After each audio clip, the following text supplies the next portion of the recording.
My name is McLean Thornquist. I am a sixth grader at C.R. Anderson Middle School, and I am 11. She just grew up to be a happy child. She was always, she just never knew what crabby was, and very cuddly, very loving, always kind, and really loved her big sister and brother. And the two of them just really doted on her. McLean has always been really energetic, and she's always got this smile on her face that you can't describe, you can't see it in anybody else. McLean, she is a dynamic little girl, very outgoing, and I didn't think I was going to cry.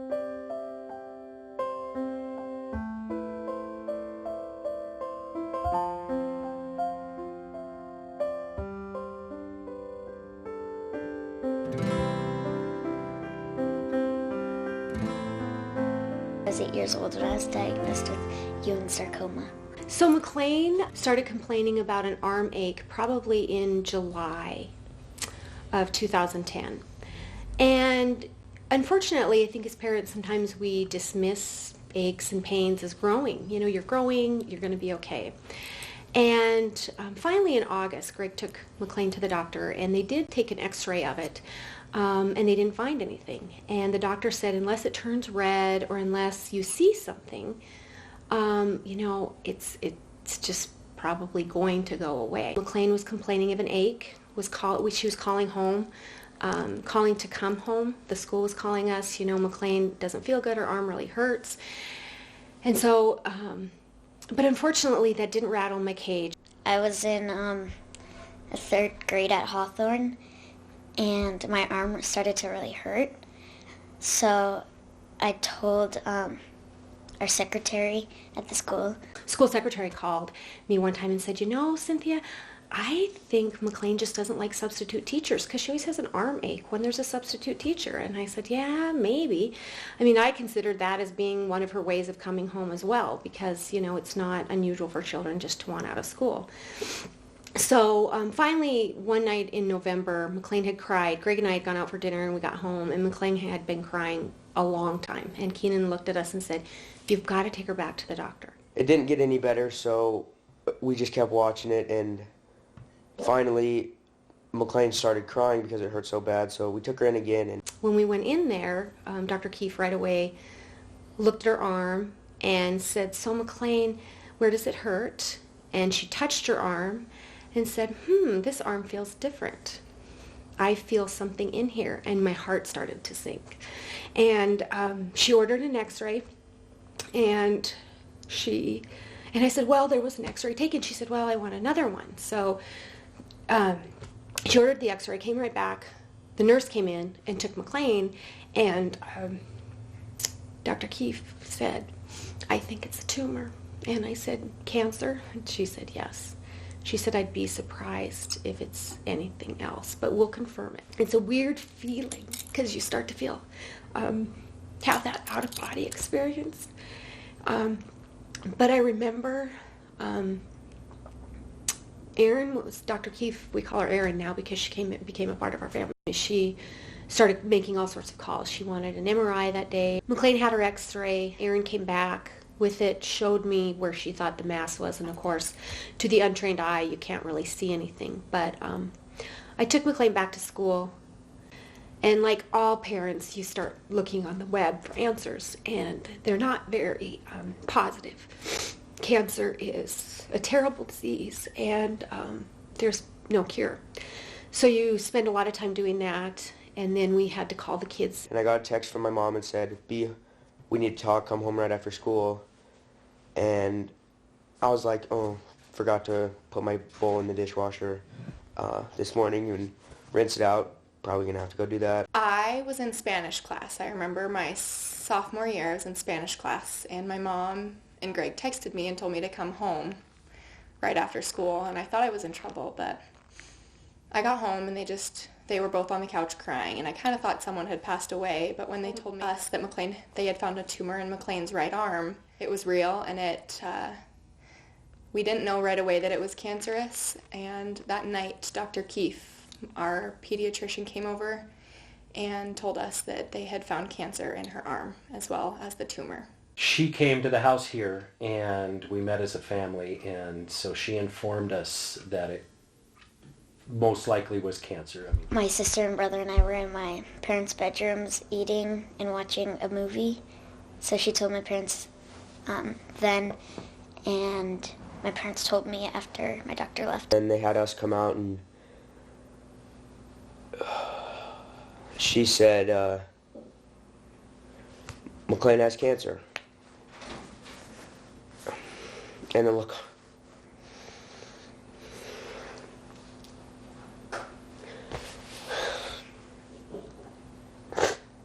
And then look on McLean's face.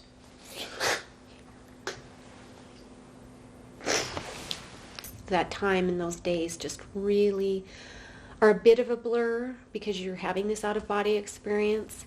Yet at the same token, I remember, what we were doing when Aaron came over and confirmed it, and meeting with Dr. Ford about McLean's arm. And, the biggest thing, because of the Ewing sarcoma and how big the tumor had gotten, is we worried, would she even have an arm?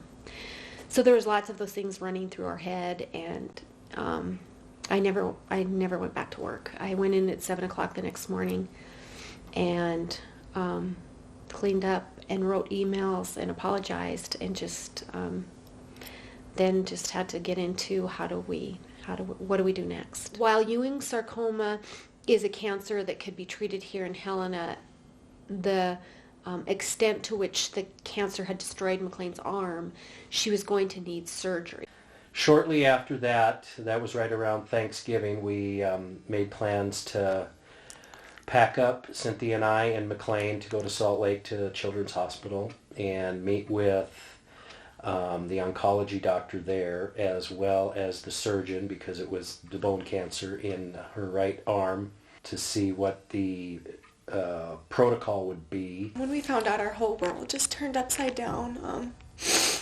McLean wasn't able to go to school anymore, and she started chemo right away. My mom and Greg and McLean instantly went to Salt Lake, where she went to the Primary Children's Hospital. She was diagnosed with cancer of her bones, and she was originally diagnosed and then sent to University of Utah and had a biopsy there.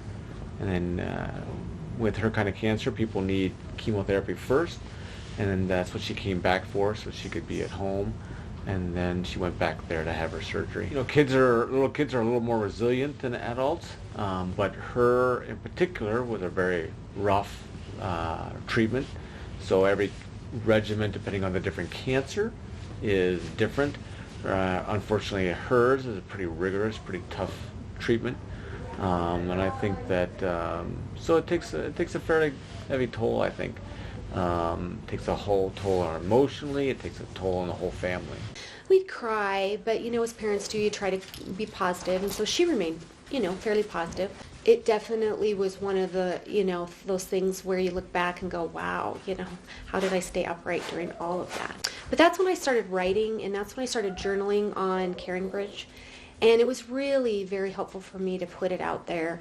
And it really helped my spiritual life as well, because it really tried to look at, God's direction and how to move forward and not get in that hole of crying all the time. McLean started getting tired and things like that, so she did some sleeping, and we got so much mail. I mean, wherever we were, whether we were in Utah, here at home, we just got mail. So she had things to open, presents and boxes to distract her. People were good about sending a lot of activities for her. It was weird having me and Keenan here by ourselves. We had my grandma here with us, and my brother and I were very angry with each other. We had a lot of anger that we took out just on one another. It just flipped our world upside down. It was not what we ever expected to happen. Probably the hardest thing for McLean was probably the IVs, or pokes was what we would refer to them.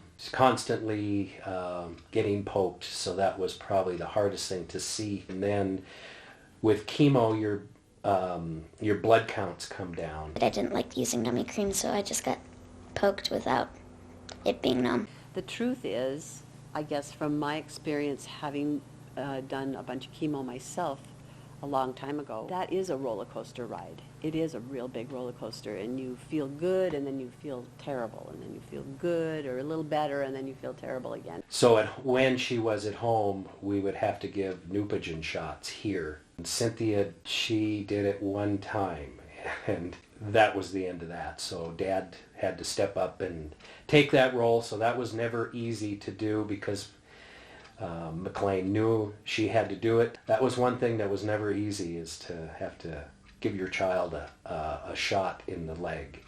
And there'd be times where she wasn't ready for chemo, but her counts were good enough to let her go to school for a day. Her energy to just go to school and her excitement just to be like, oh my gosh, I get to see my friends for a day. We would read this book in Hawthorne, and it was called Don't Laugh at Me.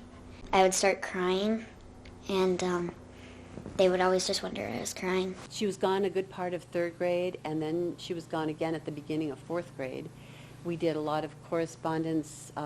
We did telephone calling. We did a lot of, when she would be home, we'd communicate. She kept up like a trooper with her homework. She was amazing as a student. Hungry for knowledge, and even when she was in Salt Lake for long stretches of time, she was doing research, and she was being a part of our class. The kids at the school just rallied, and they wanted her here. It was really, really an important thing. I learned so much about McLean. She's an amazing little girl, and most kids that go through this are.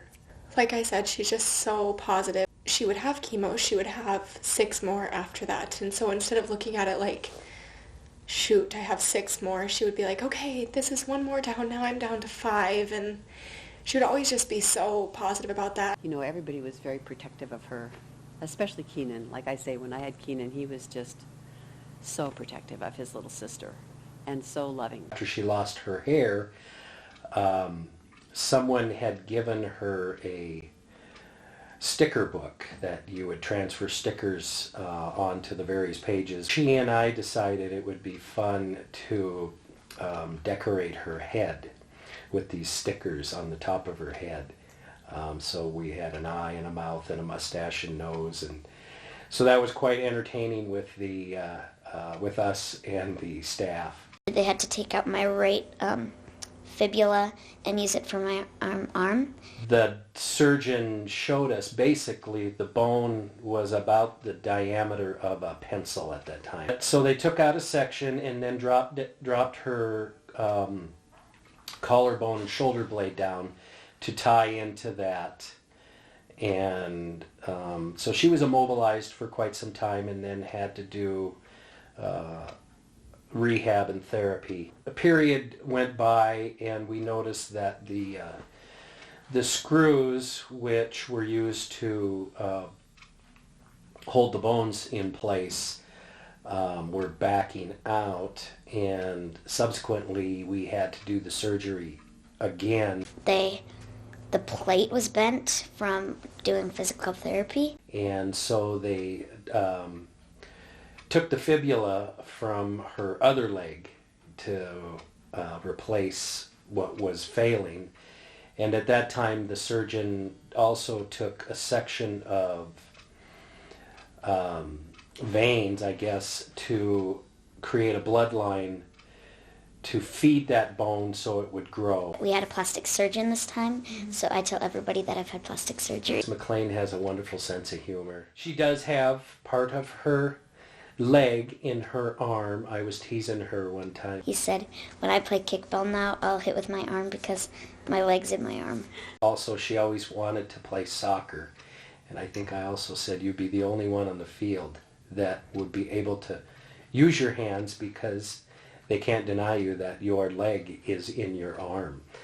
There's a program in high school called DECA, and one of the things that they have been known for is doing benefits for kids that are going through cancer or going through medical problems and need help. My senior year, which was 2011, I was president of the DECA Club, and Halston brought in a concern to our weekly meeting that her sister McLean had been diagnosed with Ewing sarcoma, and she had asked us to plan a community service event through DECA to just help raise some money for McLean and do a community fundraiser. Remember the day, January 9th? When Cynthia and I got there, it was just overwhelming, that school.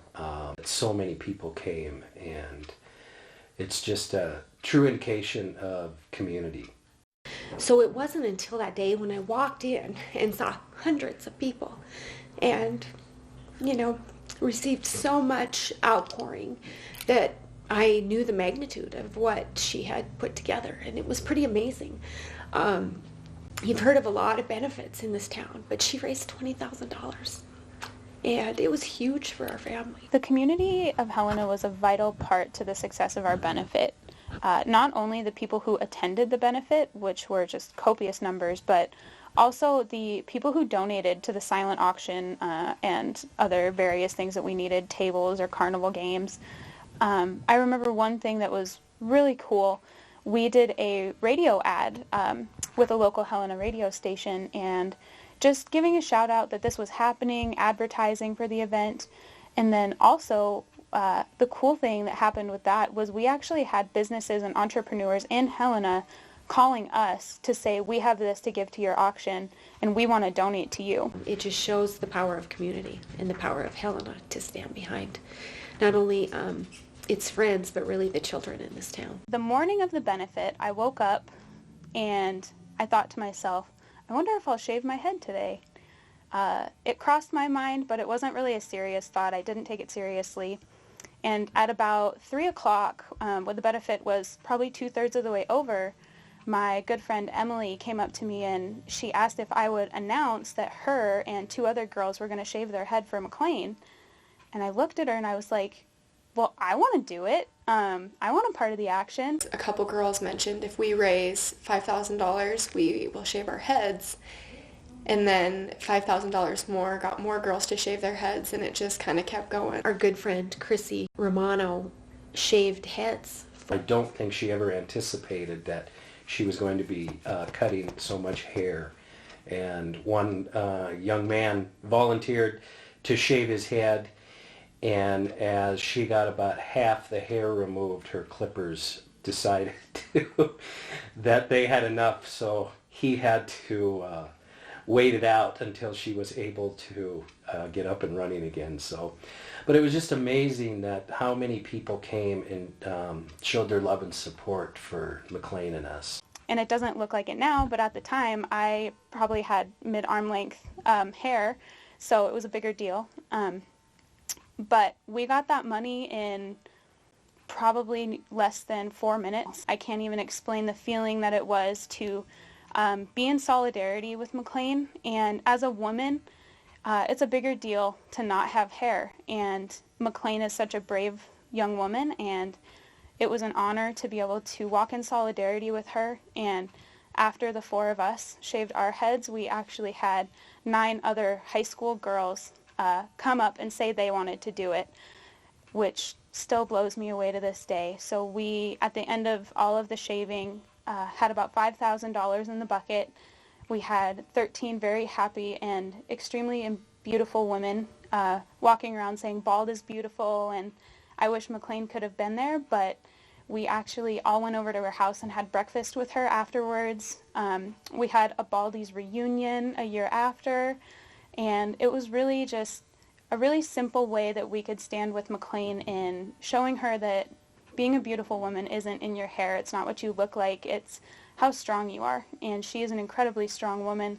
For my Make-A-Wish dream, we went to Hawaii, and it was right after my last big surgery, and the whole family got to come. We stayed at Kapalua and just had the most wonderful time. McLean got to swim and swim and swim. And while we wondered if McLean would even have an arm, just to see her in that water and continually improve how fast and how quick and how confident she is in the water was very exciting. And then we went on a great boat trip. We told them that we were there on a dream trip, and so the captain of the boat brought her up and let her sit on his lap and drive the boat for a while and talked a little bit about her.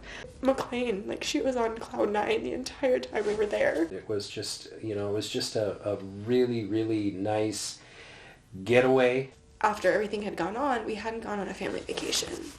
And our family vacations were to Salt Lake, and that's not considered a family vacation to us. We are so thankful for the Make-A-Wish Foundation for that opportunity for not only McLean but the family as well. Because it's something that a lot of families can't afford after going through everything like that. So it's very cool that the Montana Hope Project does that, because it means the world to so many families that can't do that. It was just a great family trip to celebrate McLean being done with her treatment. So I was in art for my senior year. You get to choose exactly what you do. You can use whatever material you want. And I had seen kind of something similar. It had a kid with an angel, and it just said what cancer cannot do. And there was a couple quotes on there. And I just thought that would be something I could do and hang in our house. And I've also wanted to try and hang it in the Cancer Treatment Center. It was just something that I wanted to do for our family, because it did. It just, the things that it says,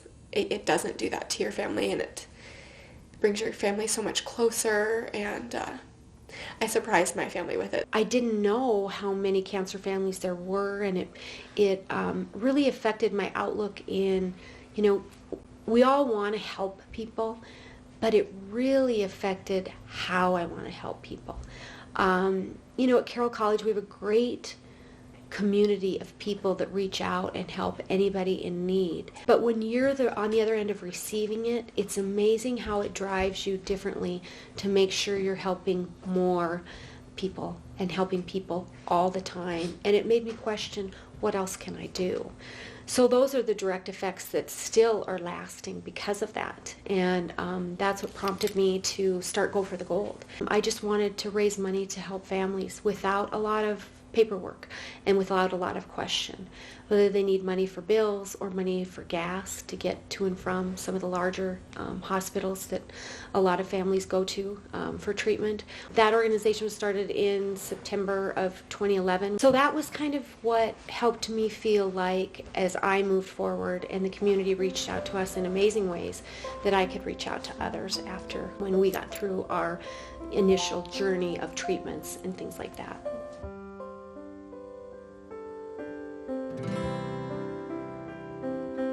My name is Annie McCutcheon. I think probably the easiest way to say it is McLean's cousin, and also her piano teacher, and most importantly, her friend. When McLean was diagnosed with cancer, it was very emotional and shocking, and everybody has a different way of dealing with it. And for me, I like to express myself and my feelings through my music. And so this song just came to my heart. It's called Watch Out World, and I wrote it for and about McLean. And I think it was the first time in my life that I truly realized that somebody so much younger than me could truly be a hero. McLean, I think, unlike just a typical little girl, is somebody that even pre-diagnosis just had something very special and very magical about her. And to me, it was in her eyes, and she just had a special sparkle. So the chorus of the song says, "And she may be just a little girl, but she believed, so you better watch out, world." And I think, again, it just speaks for the person that McLean is. And I think that her faith and strength definitely played a part in her recovery. Just a little girl, but she believes, so you better watch out, world. She's a miracle, an amazing girl. When she got through the journey, that going back to that sweet, celebratory, happy person came out. I can go to school and I don't have to wear a mask, and I don't have to get pricked every Monday, Wednesday, and Friday. I watched her gain that happiness back. I just want her to know how strong she is and how amazing she is. She is one of the most amazing little girls I've ever met. There is a light at the end of the tunnel for everybody. Amazing girl.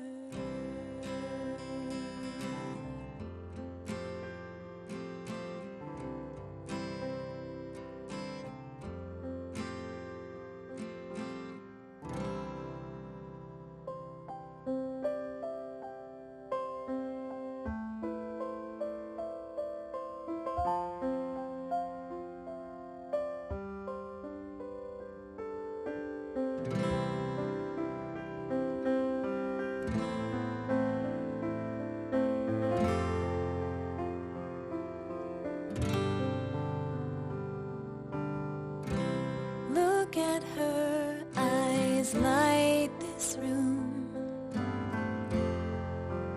We don't need these candles.